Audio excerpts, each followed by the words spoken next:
So we really hear in this text Judah's attempt to keep everything in place, to keep Benjamin with his father, and to settle whatever has happened. If you remember, Judah was the one brother who left the family and set out on his own for a period of time and had 3 sons, all the while away from his family. So when you come back to that whole incident when Joseph was thrown in the pit and sold to the slavers, the Midianites, their cousins, this deeply affected Judah. So much so that among all the brothers, he is the one who actually left. He couldn't stay. And now he's back with the family, and the second brother, Benjamin's life, is now forfeit. And he does not want to bring more pain to his father. He's doing everything he can to ensure that Benjamin is safe and that his father maintains some happiness in his old age. So much so has this affected him that he is willing to trade his life for Benjamin's. If you remember in chapter 42, he said that he would provide his sons as a guarantee that Benjamin would come back. And if they don't come back, if Benjamin doesn't come back, then Jacob can kill his sons.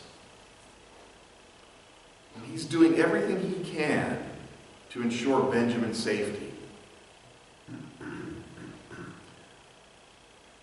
I want you to hear the pain that is present in this situation for Judah. Pray with me as we begin, please. Merciful God, as you have gathered us to hear your word, help us to put aside the cultural differences of thousands of years and hear the pain in one man's life and see his willingness to sacrifice himself for those that he loves. Lord, speak to us that we might learn. In Jesus' name we pray. Amen. Now there's another interesting juxtaposition that takes place in this text. As we start dealing with Joseph early on, he seems to be this man of incredible integrity. He refuses Potiphar's wife's advances simply to preserve his integrity.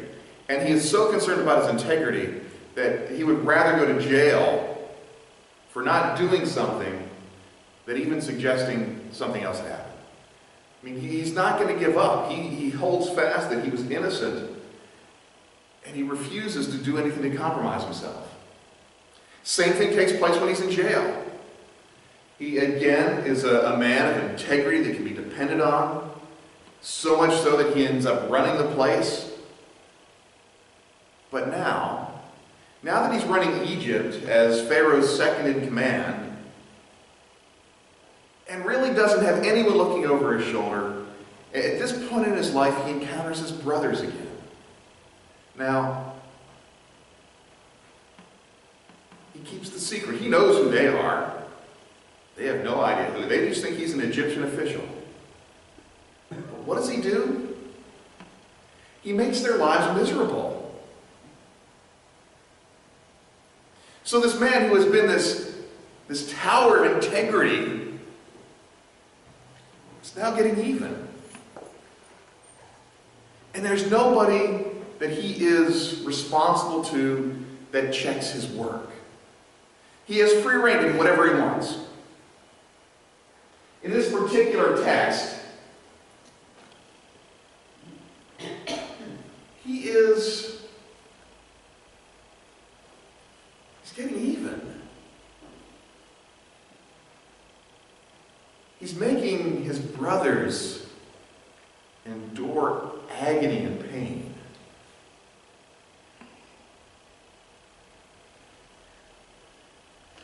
Look at the text with me. Now Joseph gave these instructions to the steward of his house. Fill each man's sack with as much food as they could carry, and put each man's silver in the mouth of his sack. Then put my cup, the silver one, in the mouth of the youngest one's sack, along with the silver for his grain." And he did as Joseph said. As morning dawned, the men were sent on their way with their donkeys. When they had gotten far from the city, when Joseph said to his steward, "Go after those men at once, and when you catch up with them, say to them, 'Why have you repaid good with evil? Isn't this the cup my master drinks from, and also uses for divination? This wicked thing you have done, this is a wicked thing you have done.' When he caught up with them, he repeated these words to them." So Joseph, knowing full well what's going on, has his servants frame his youngest brother. All the while acting generous and magnanimous, he is being kind and fair. He's given them food. I mean, you know the story. You go to you go to Giant, you get your groceries, you pay for it, you go home. Well, in this case, they went through the checkout lane and they paid their money, but as they were going out, the money was put right back in their bags. That's pretty nice, right? Would you complain if Giant did that for you? I wouldn't complain. And this is what he does for the second time. In other words, they've got free groceries in Egypt as long as they keep coming back. But in the midst of this seeming generosity, he has his favorite cup. Anybody have a favorite coffee mug? I don't drink coffee, so I don't have one. But he takes his favorite coffee mug. It's made out of silver. I don't know why his coffee cup's made out of silver. And he tells his steward, "Put this in the sack of the youngest of the men." Now he knows full well what's going on. You know, they've said, "We can't bring him back because he's the favorite of Dad, and if something happens to him, it's going to kill Dad. We can't bring him back." He says, "The only way you're going to get more food is if you bring him back." He knows exactly what he's doing. Now he could have put this cup in anybody's sack. But who does he want? Who does he hit? The one that's going to cause the most pain.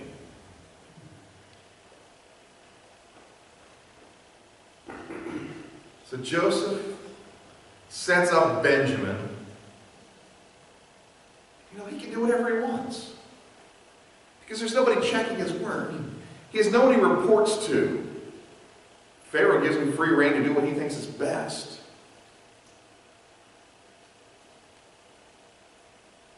And so he sets up his brother. You gotta ask the question, why? Is this simple vengeance? Now we know at one point, he's talking to his brothers. He realizes who they are. They don't realize who he is. And he turns away and he weeps because on one hand, he misses his family. But on the same hand, they sold him as a slave.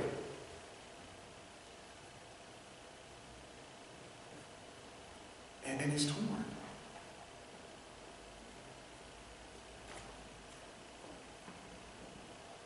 Verse 7 continues.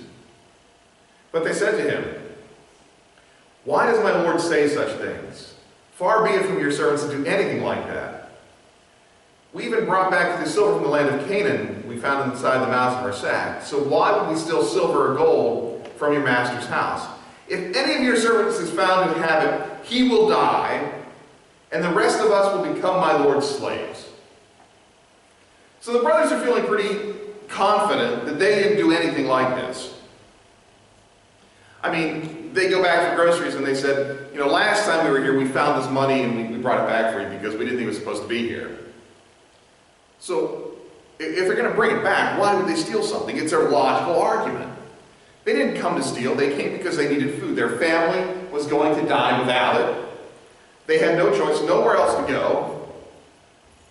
They needed food. Why would they jeopardize their one source for food?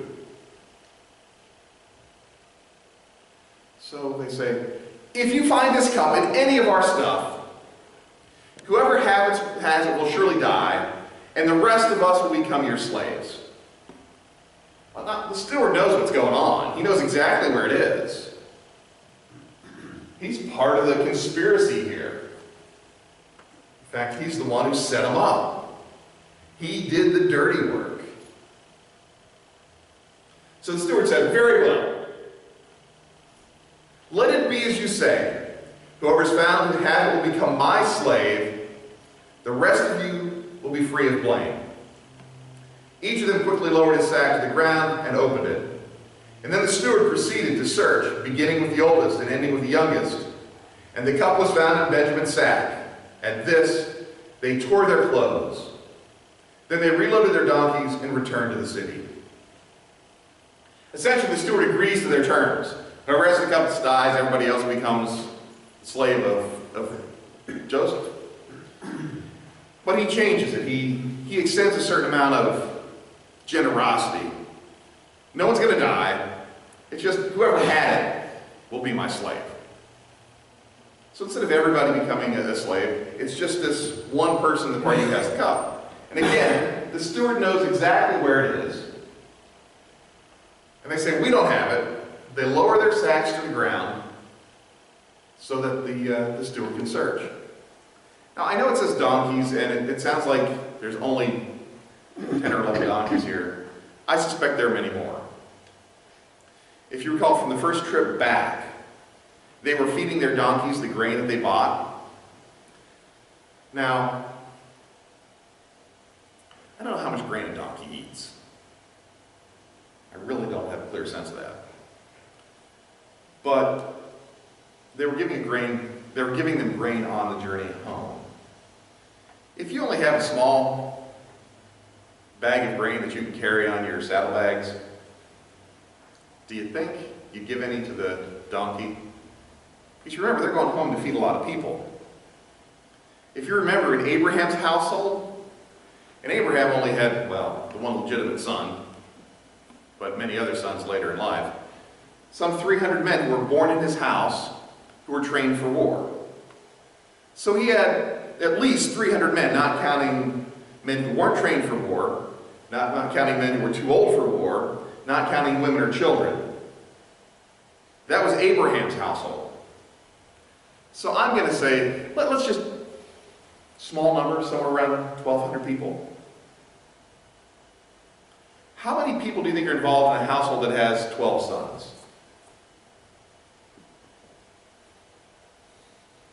How much grain do you think they're going to need to feed that family? And you thought your grocery order was big last week. They've got a lot of donkeys. They're carrying a lot of grain. This is a big task to unload all the grain so it can be searched. So they unload it. The cup is found. And they go right back into the city again. Because they've got to do something.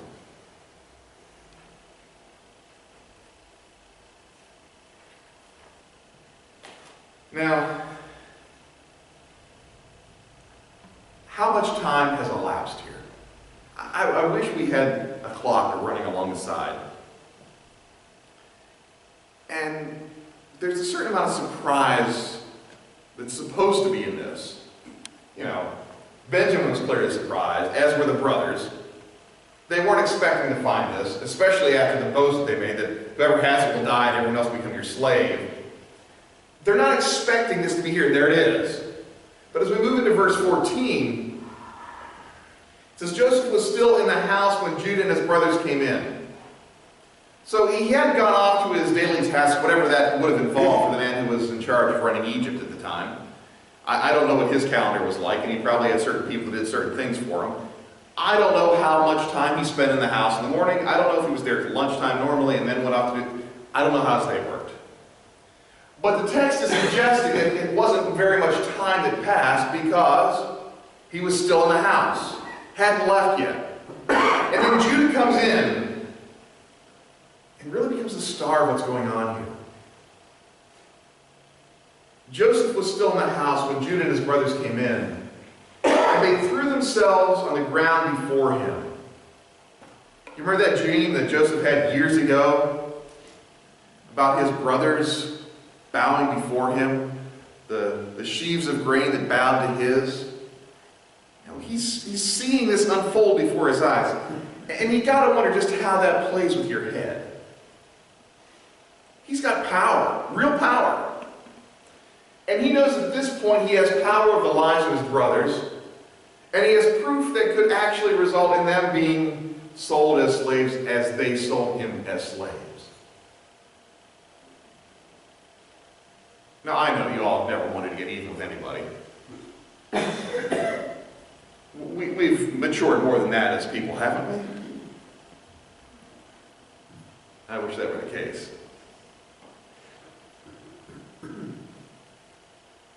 Think about this elaborate plan that Joseph's got going on here.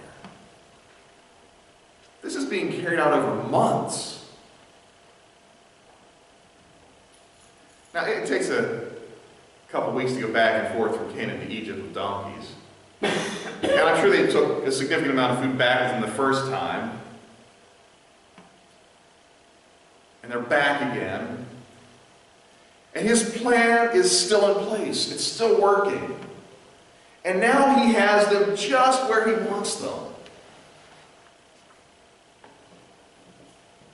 Their faces are on the floor in his house, and he has the power to do whatever he wants.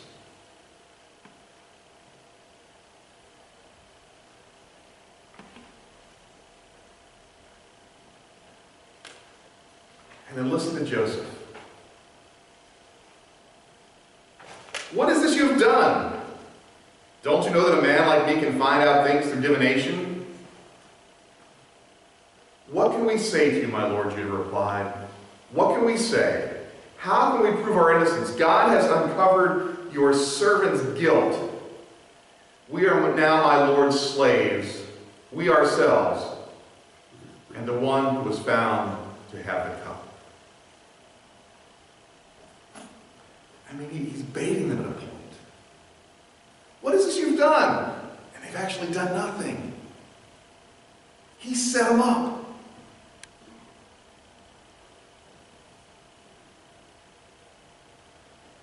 He is the judge, the jury, and the executioner. And he set the plan into motion to put his brothers where he wanted them. And they say, what can we say? How can we prove our innocence? God has uncovered your servant's guilt. Yes, we did something terrible in the past that we're being punished for now. What can we say? See, Judah thinks that this is God punishing them for selling Joseph years ago.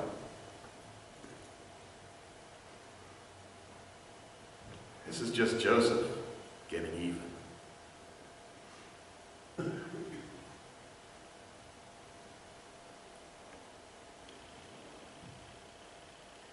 And Joseph said, you gotta hear this.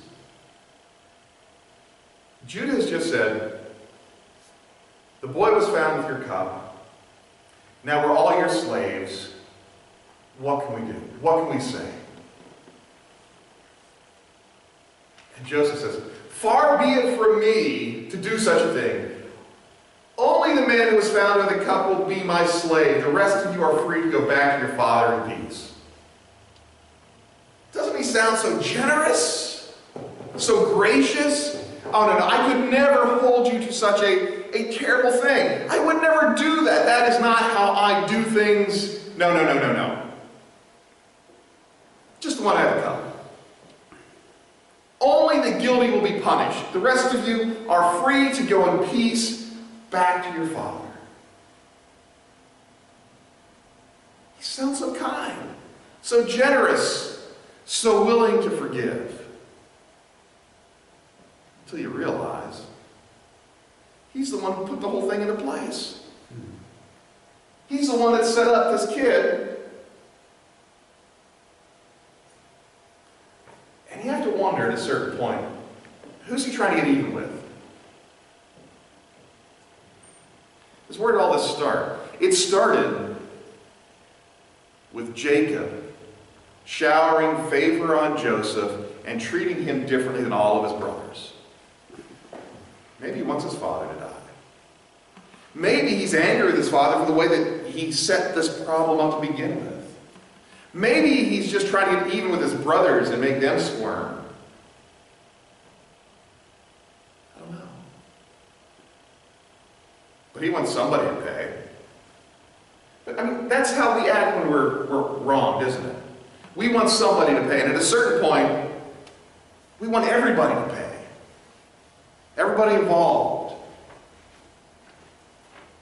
And at other times, we don't care if they're guilty or not, just because somebody has to pay. I mean, if you think about September 11th, as a nation, isn't this how we responded? We wanted someone to pay for what was done to us. We talked about it as justice, we talked about it as righteous anger, but the truth is, we wanted vengeance. And at a certain point, we didn't care who paid as long as somebody paid.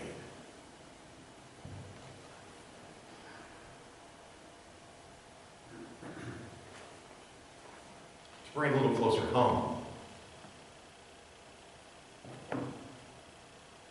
No, I'm not going to know. Joseph listens then to Judah. Listen to his words. Please, my Lord, let your servant speak a word to my Lord. Do not be angry with your servant, though you are equal to Pharaoh himself. My Lord asked his servants, do you have a father or brother? And we answered, we have an aged father, and there is a younger son born to him in his old age. His brother is dead, and is the only one of his mother's sons left, and his father loves him.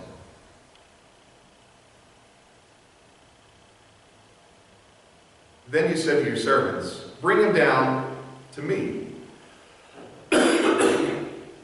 so I can see him for myself. And we said to our Lord, the boy cannot leave his father. If he leaves him, his father will die. But you told your servants, unless your younger brother comes down with you, you will not see my face again. When we went back to your servant, my father, we told him what my Lord said. Then our father said, go back and buy a little more food. And we said, we cannot go down. Only if our younger brother is with us will we go. We cannot see the man's face unless our younger brother is with us. Your servant, my father, said to us, you know that my wife bore me 2 sons. One of them went away from me, and I said, he has surely been torn to pieces. And I have not seen him since. If you take this one from me too, and harm comes to him, you will bring my gray head down to the grave in misery. So now, if the boy is not with us when I go back to your servant, my father, and if my father, whose life is closely bound up with the boy's life, sees that the boy isn't there, he will die. Your servants will bring the gray head of our father down to the grave in sorrow. Your servant guaranteed the boy's safety to my father. And I said, if I do not bring him back to you, I will bear the blame before you. My father, all my life. Now then, please, let your servant remain here as my Lord's slave in place of the boy, and let the boy return with his brothers. How can I go back to my father if the boy is not with me? No, do not let me see the misery that would come upon my father. Judah steps up here and seems very clearly to be protecting Jacob. Not so much Benjamin for Benjamin's sake, but for for the sake of his father. I mean, he goes through the whole story. And this is a story that is orchestrated by Joseph. He has devised this whole scheme to bring Benjamin right there. He set it up. And now here is Judah pleading with Joseph. Don't keep the boy. Keep me instead.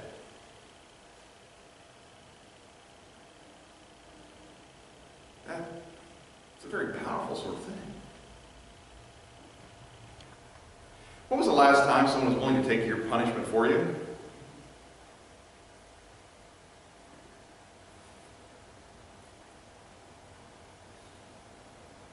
I can't really think of any.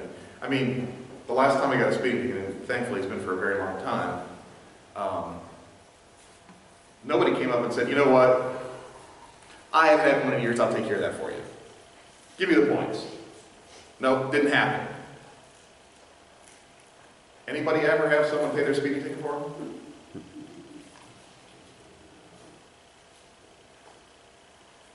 When you were in school and got in trouble, some of us got into more trouble than others, I'm not saying who, but I don't ever remember anyone saying, you know what, no.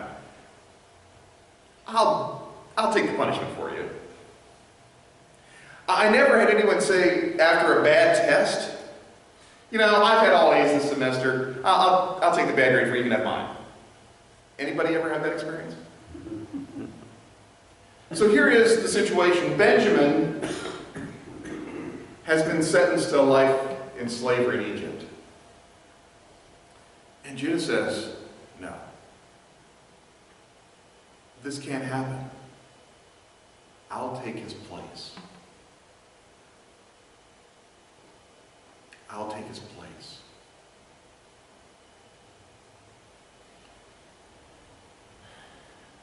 We often mention Joseph as one of the patriarchs, one of the heroes of the faith. Rarely do we ever mention Judah.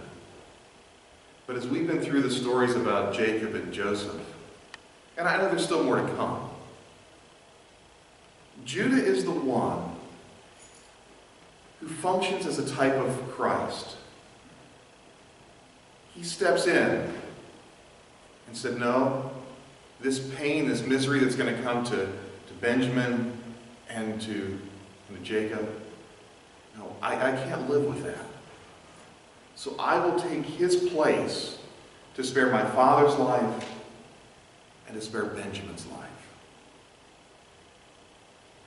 I don't know about you, but that's the kind of brother you want to have. Someone who's willing to sacrifice themselves for you. In all the stories we've looked at in Genesis, there are very few people who step out and are willing to accept the consequences for another. I mean, go back to the story of Adam and Eve in the garden, with the apple or whatever it was that was on the tree that she ate. What does Adam do? God, it's not my fault. You put the woman here, you put the tree here, and then she ate. Wasn't my fault, I didn't do it. And take Noah. Noah's in his workshop one evening, puttering away, doing whatever it was he does. And God says, Noah, I want you to build an ark. And he says, a what? A big wooden box, and we're going to fill it with animals and your family, and everybody else is going to die. And he says, okay, I'll get busy. But in the biblical account, never once mentions, well, God, surely there are other righteous people. What about the infants? Those who are too young to know wrong from right. He never pleads for them. He simply gets busy building a box for him and his animals. Self-preservation, right? God said do it, he did it, but never questions. Now Abraham gets to be a little different.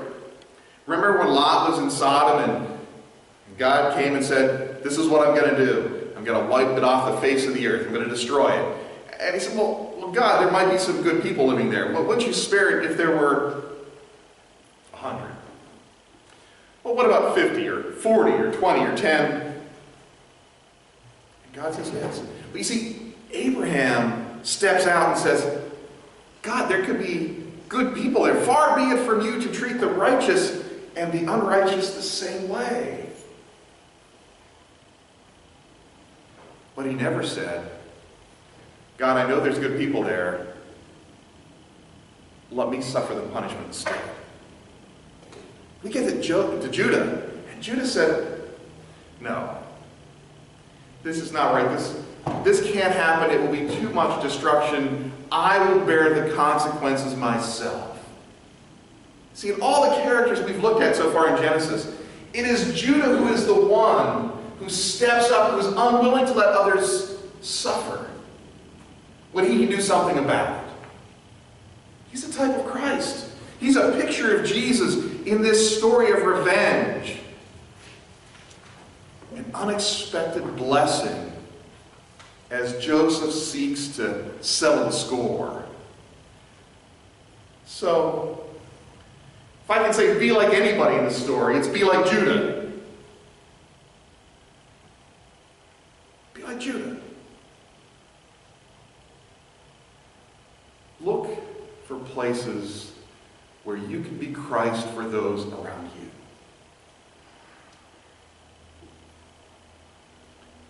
How can we, amid all the tensions in our world right now, help by saying, no, this isn't right, and I will help to carry the blame, the consequences, the suffering. Now, friends, I don't know what exactly that looks like today. For Judah, it meant stepping in and saying, no, this young boy can't stay here as a slave. I will do that for him. And he sacrifices the rest of his life to make sure that this doesn't happen.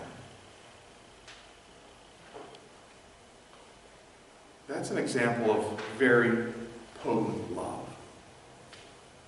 So if we're going to love our neighbors and love our enemies, Judah becomes an example of what that looks like. That we share in someone else's suffering so that they can taste life. So brothers and sisters, be brave and be like Judah. Pray with me.